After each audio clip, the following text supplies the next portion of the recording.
मेरी जो ट्रेनिंग रही है सर, जो एयरफोर्स में ट्रेनिंग रही है और उसके बाद हम लोग ने टेस्ट पायलट की ट्रेनिंग की सर।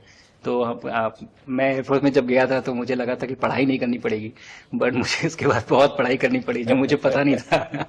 और टेस्ट पायलट बनने के बाद तो एक ये काइंड ऑफ एक इंजीनियरिंग का एक डिसिप्लिन बन जाता है सर। इसरो में ट्रेनिंग की, हमारे साइंटिस्ट ने हमको पढ़ाया तो 3-4 साल।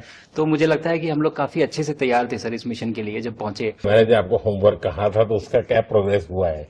बहुत बहुत अच्छा प्रोग्रेस हुआ है सर। और लोग काफी हंसे थे मेरे साथ। उस मीटिंग के बाद उन्होंने मुझे चढ़ाया भी था कि आपके प्रधानमंत्री ने आपको होमवर्क दिया है। मैंने कहा, दिया तो है और बहुत जरूरी है सर।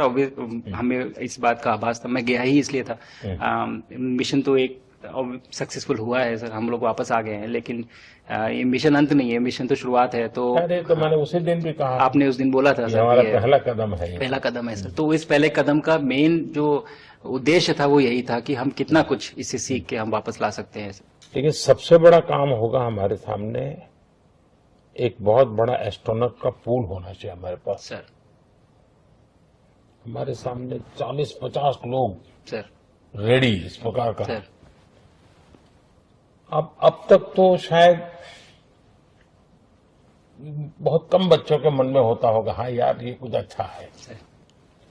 लेकिन अब आपके आने के बाद शायद वो विश्वास भी बहुत बढ़ेगा, आकर्षण भी बढ़ेगा। सर जब मैं छोटा था, राकेश शर्मा सर पहली बार गए थे 1984 में, पर एस्ट्रोनॉट बनने का सपना कभी मेरे मन में नहीं आया क्योंकि हमारे पास कोई प्रोग्राम नहीं था, कुछ भी नहीं था सर।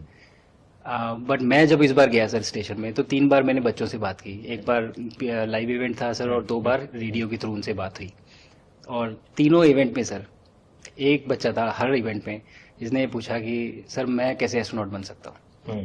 तो मुझे लगता है कि ये अपने आप में हमारे देश के लिए बहुत बड़ी सफलता है सर कि आज के भारत में वो उसको सपने देखने की जरूरत नहीं है, उसको मालूम है कि ये पॉसिबल है, हमारे पास ऑप्शन है और हम बन सकते हैं।